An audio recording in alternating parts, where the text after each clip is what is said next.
Mantan pejabat Mahkamah Agung Zarof Rikar jalani sidang perdana dalam kasus suap vonis bebas terdakwa Ronald Tanur. Zarof didakwa melakukan permufakatan jahat dalam kasus vonis bebas Ronald Tanur.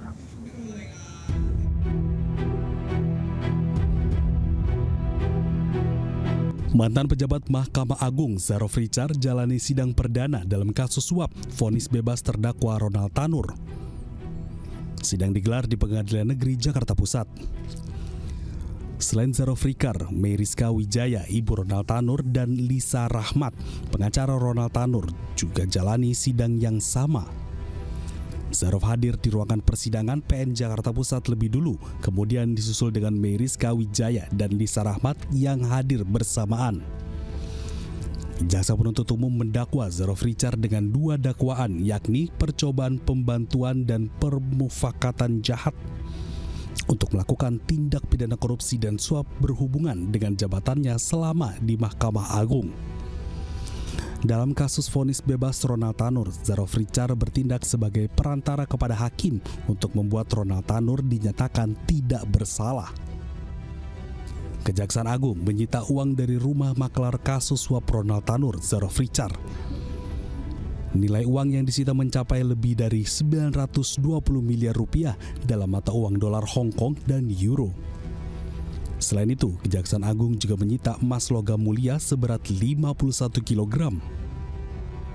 Kasus suap dengan nilai fantastis lebih dari 1 triliun di lingkungan penegak hukum ini terungkap setelah Hakim Pengadilan Negeri Surabaya diringkus tim gabungan Kejaksaan Agung di Surabaya, Jawa Timur. Pasca terbukti menerima suap dari Ronald Tanur, tersangka pembunuhan mantan pacarnya Dini Sera Afrianti. Dari Jakarta, Hamzah Sibuan, Andri Setiawan, iNews melaporkan. Pemirsa, sidang pra-peradilan atas penetapan tersangka Sekjen PDI Perjuangan Hasto Kristianto masih bergulir di Pengadilan Negeri Jakarta Selatan. Putusan sidang akan dibacakan Majelis Hakim pada Kamis 13 Februari mendatang.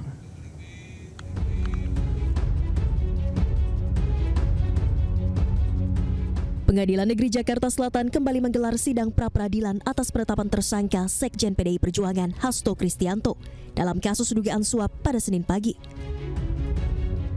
Sidang beragendakan penyerahan bukti dan pemeriksaan saksi dan ahli dari Komisi Pemberantasan Korupsi.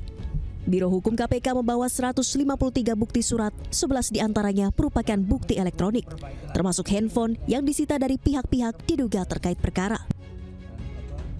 Sementara itu, tim kuasa hukum Hasto Kristianto meminta Majelis Hakim menghadirkan penyidik KPK Rosa Purbabekti karena diduga mengintimidasi saksi.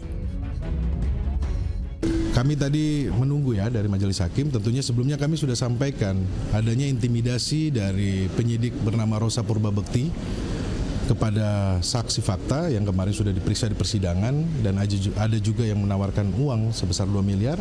Tentunya kita minta kepada hakim agar dihadirkan supaya ini menjadi terang. Kalau perlu dihadirkan juga CCTV-nya, karena intimidasi ini tidak dibenarkan secara hukum. Selanjutnya, penentuan gugur tidaknya status Hasto sebagai tersangka dalam kasus dugaan suap yang ditetapkan KPK akan diputus Majelis Hakim Pengadilan Negeri Jakarta Selatan pada Kamis 13 Februari 2025 mendatang.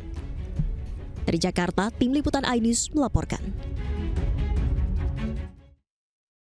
AKBP Bintoro dan 2 rekannya dipecat Polri usai menjalani sidang etik kasus dugaan pemerasan terhadap tersangka pembunuhan. Ketiganya mengajukan banding atas putusan tersebut.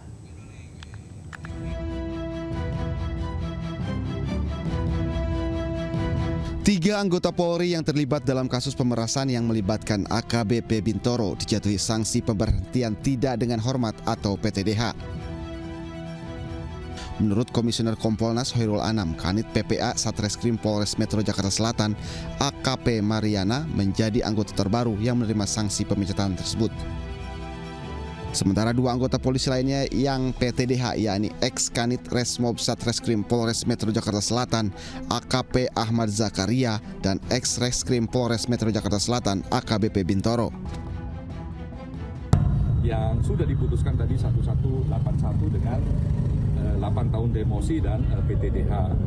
Nah, yang menarik memang uraiannya. Jadi uraian terus perannya apa, ya, termasuk juga yang non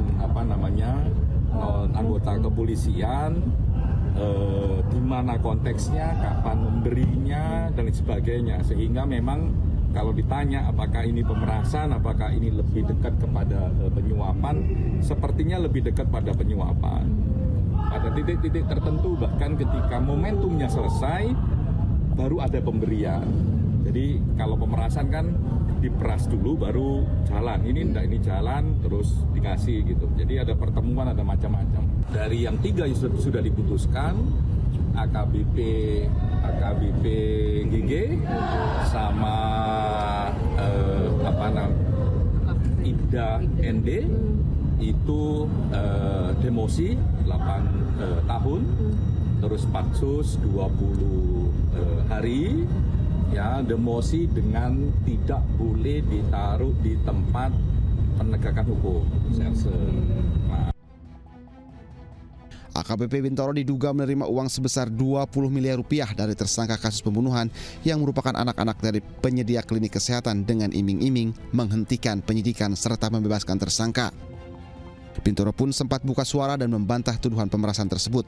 Namun dari sidang etik memutuskan AKBP Bintoro terbukti melakukan pemerasan terhadap tersangka pembunuhan FA. Tim Liputan iNews melaporkan.